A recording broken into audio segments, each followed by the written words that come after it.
Funny the way it is if you think about it. Somebody's going hungry and somebody's going out. Oh, hi. Welcome to the channel. I'm Chris Norwood on a journey to hear every song ever recorded. And today is going to be ranking the studio albums by Dave Matthews Band. I'm going to try to not get tongue-tied anymore, but I probably will. Crush. I've been a casual fan of Dave Matthews Band for some time now. I first got into popular alternative music in the mid-90s. I'd say 96 is when I started listening to a lot of alternative rock, and I haven't stopped since. And Dave Matthews Band was one of those early radio staples where you heard it and you knew they're one of the big boys, they're one of the classics.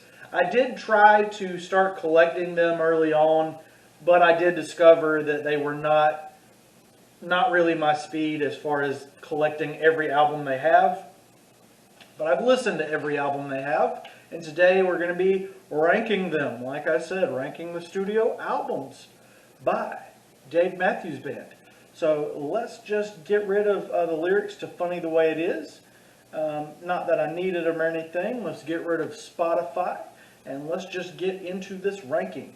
We are going to be starting with the worst and working our way up to the best. I do have one physical copy here, and unusual, it's not the best album, but it's one of the better albums, I think. We'll just get to that when we get to it, shall we? Let's start with the very worst. The very worst. Dave Matthews Band, not solo, Dave Matthews Band, DMB, worst album ever. So far, worst album so far is going to be their latest, unfortunately, Come Tomorrow. And just the album artwork is terrible. I cannot believe this was produced by Rob Cavallo of Green Day fame. This is just not good. There's absolutely nothing there for me, at least. Maybe I need to give it another listen, but I don't think so. I don't think I want to. I haven't been.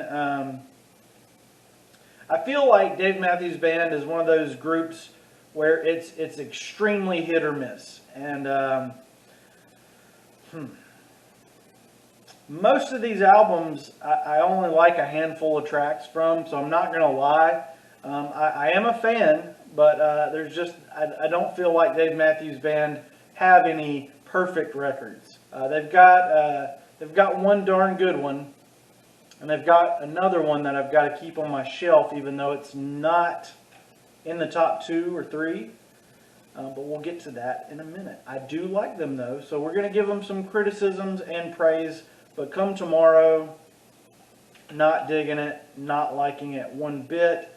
And unfortunately, again, it's going to be a later era Dave Matthews Band album, Away from the World.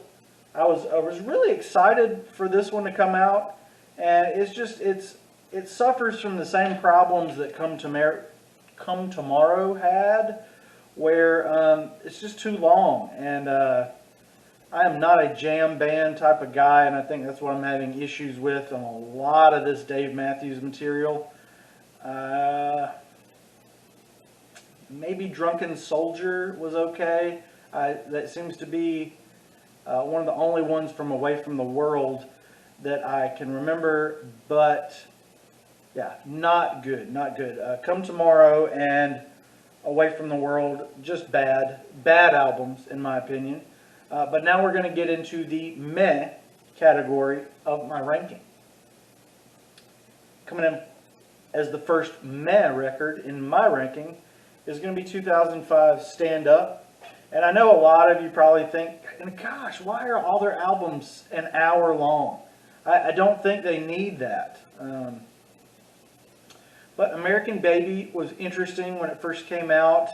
And let's see, what else is on here? I know that this one is like a fan favorite. It's their fourth consecutive #1 hit album, and I'm not hearing it. I'm not hearing it. Maybe I'm not listening correctly, but I'm not hearing anything on Stand Up that I really want to hear. But we're out of the albums that score 0, so that's good. Those three just score 0 for me. They're just bad, or they're not. They're not made badly, but just in my opinion, those really aren't fun to listen to at all. I had a tough time, really tough time getting through those three. So let's get into some more positive territory. Coming up next is going to be Busted Stuff. I actually don't mind this one as much as the others. Still long.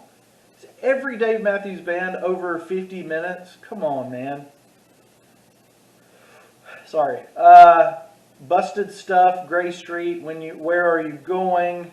Where Are You Going is okay. I hear it a lot in canned music, but it's not so bad.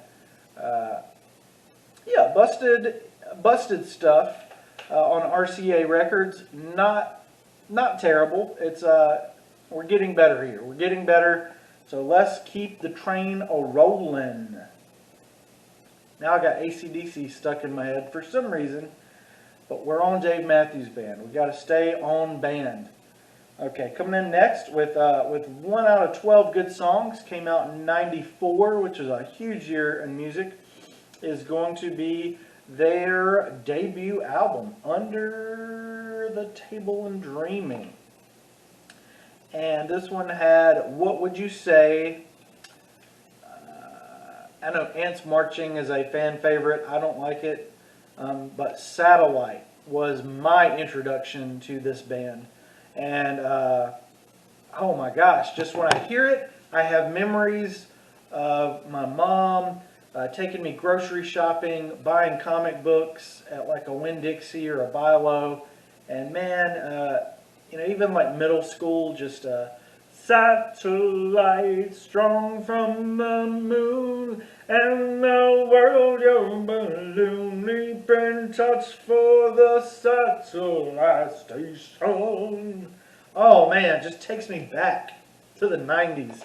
And I can almost see the pages of the comic books I was reading, or the bad things, going through in middle school, or my parents, or somebody saying that Dave Matthews Band sounded like Kermit the Frog. I think that was like a running joke between me and my mom, that he sang like Kermit the Frog.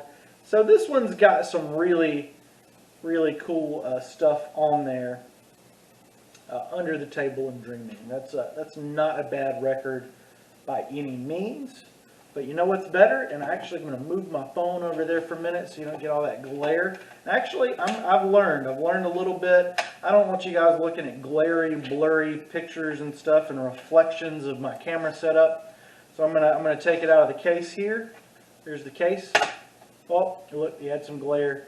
But you got Crash is going to be coming up next. This is going to be my 4th favorite Dave Matthews Band.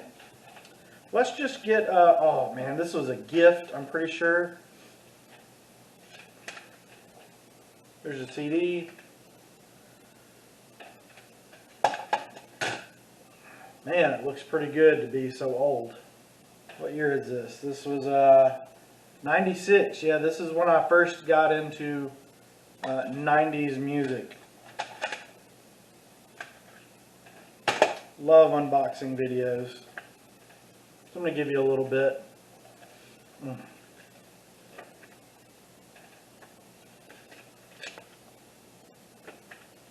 Got all the lyrics typed out very well. Not on that page, of course. You got some images of some live performances, some x-rays, some photographs there. This band have had some controversies over the years. But, Tripping Billies is a popular one. Proudest Monkey. So this is just a really, really good album. Will always be on my shelf just because it was from my parents. Really, really fond memories go along with that. right? Really fond memories with that one. And that was,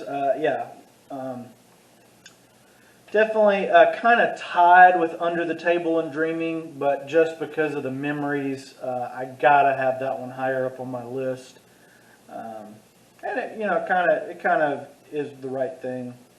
So coming up next is going to be their third best album, in my opinion, is going to be Before These Crowded Streets. And let's see, 70 minutes. Why? Why? You know, some bands need long albums, and maybe if you're a huge Dave Matthews fan, maybe you'll like the jam, maybe you'll like the songs that go on for 20 minutes or so, but that's just, I don't like that. The only concert that I ever walked out of was Craven Melon, and it was because it was like $20, and we were like right there, we were like touching them, and they just jammed for like 30 minutes without singing, and we left. Me and my company, we left because it was just bad jamming. And anyway, let's see what we got on Before These Crowded Streets.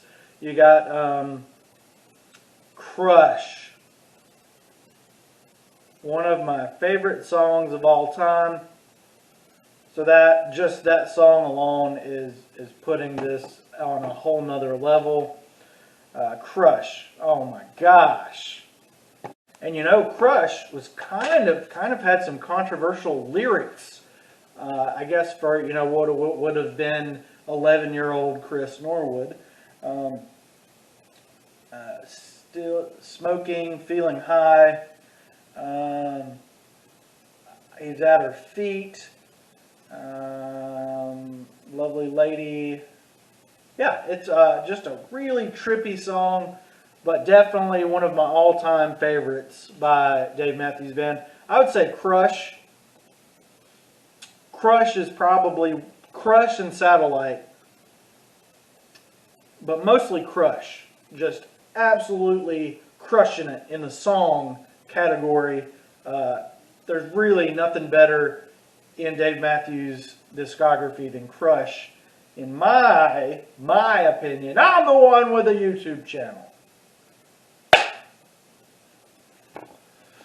Oh man, it's super late, guys. What is it? Yeah, that time on my camera is wrong. Don't even pay any attention to it. Just believe me. Believe everything I say. And agree with my rankings.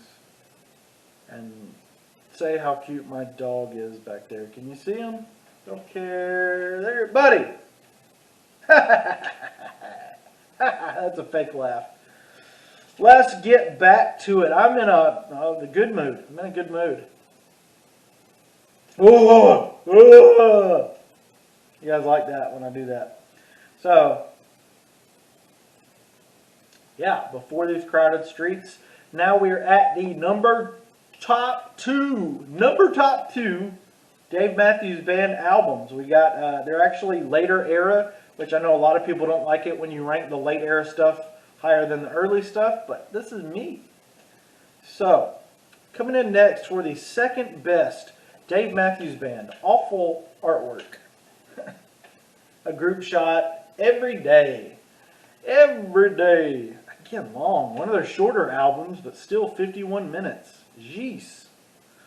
All songs by Dave J. Matthews and Glenn Ballard. I did it. When the World Ends, The Space Between, and Every Day. So, some of their biggest singles, right? Like I Did It, The Space Between, and Every Day. Really great songs, really great singles. Dreams of Our Fathers is okay. And What You Are maybe had a little bit of a lasting impression on me. Really solid pop rock album in my opinion. You know, Dave Matthews Band have a little bit of a different flavor than other rock bands. They're pretty unique, right? They're pretty unique in the music world in my opinion. But guys. So, the last several albums we've talked about have been, have had some good stuff. From Under the Table and Dreaming, Crash, Before These Crowded Streets, every day, those have enjoyable music moments on them. But the best, the greatest Dave Matthews Band album of all time and space and music is going to have to be, the honor is going to, the introductions have got to stop. It's going to be. Have you figured it out? Maybe I'll just cut the video off right now. Maybe you won't ever know without doing your own math. It's going to be Big Whiskey and the Gru Grux King. What in the world is that title about? I know I did read a little bit about what it's about, but I don't remember. So this one was now I do remember now that I started to talk about this. This album was pretty much dedicated to the loss of their member, and yeah, it's their 7th studio album on RCA Records, and it was their first since Leroy Moore died, and it's just a gorgeous, gorgeous record. I really started to fall in love with music again in 2008. I fall in love with music every day, but 2008 was kind of a special year for me, and man, this was 2009, but you know, in that same time period, funny the way it is when you think about it, Lying in the Hands of God, Why I Am, the 3 consecutive tracks, the 3 best consecutive tracks of all time from Dave Matthews Band. Crush was good unto its own, but these 3 songs back to back are perfect. And then you get some other songs that aren't so good. And then you get You and Me, which is a perfect closer. And they actually gave away Funny the Way It Is for free on their website on April 14th, 2009. They had some bonus tracks called Little Red Bird, which is a deluxe box set version of the album. A 4-track EP of the songs that were recorded during the session. I really don't think I need that. Probably not going to be for me, but absolutely gorgeous record. Some of the best production in my opinion. Let's just get an up-close shot of that. This is just, man, I love the artwork. Love it, love it, love it. Cannot say enough about Big Whiskey and the Gru Grux King. Very creative, very inspired, very emotional. And I actually, you know, I have some real life stories with this one too. Whereas Crash was memories from my childhood, my mom, the grocery store, comic books, having a tough time in middle school. Big Whiskey and the Gru Grux King brings back memories of my first marriage and, you know, the good times of the first marriage. And, yeah, I really, really enjoy that album a whole lot. That is, without a doubt, better than all the other Dave Matthews Band albums put together. And I've been waiting for an album that I loved as much as I loved Big Whiskey and the Gru Grux King. Has not happened yet with, let's see, what's come after that. Away from the World and Come Tomorrow. Like I said, they were both just bad in my opinion, along with Stand Up being bad. But, you know, they still, you know, this ranking hasn't went in order, which is good. Like, you know, like Three Doors Down, for instance, were just this horrific crash into the ground. Get it? Crash? So Dave Matthews have kind of been up and down and up and down and up and down. So I still am willing to give them a shot. Anytime an album comes out by Dave Matthews Band, definitely going to be there to check it out. and let you guys know what's going on with Dave Matthews Band. And right now, you know what? I'm going to do that for you guys right now on camera. We're going to go to Wiki. Even though I was just on it on my phone. Jeez Louise, I'm stupid. I'm a little bit stupid sometimes. So let's see what they got. The 2010s. This doesn't bode well. Dave Matthews Band Caravan, blah, blah, blah, 2016, 18. Okay, so yeah, delayed performances due to some kind of outbreak. Let's see, somebody's been fired from the band. Oh yeah, bad things are happening on the Dave Matthews Band front. So it looks like, yeah, Big Whiskey and the Rugrats King has sold a bunch of copies compared to their other albums. It does not look like they're doing anything at the moment, so that's unfortunate. They are actively touring, at least when touring becomes a thing again. So maybe we will get a better Dave Matthews album in 2021, 2022, 2023, or yada, yada, yada. Yada, yada, yada. Subscribe. I hadn't zoomed in for a while. Gotta zoom in.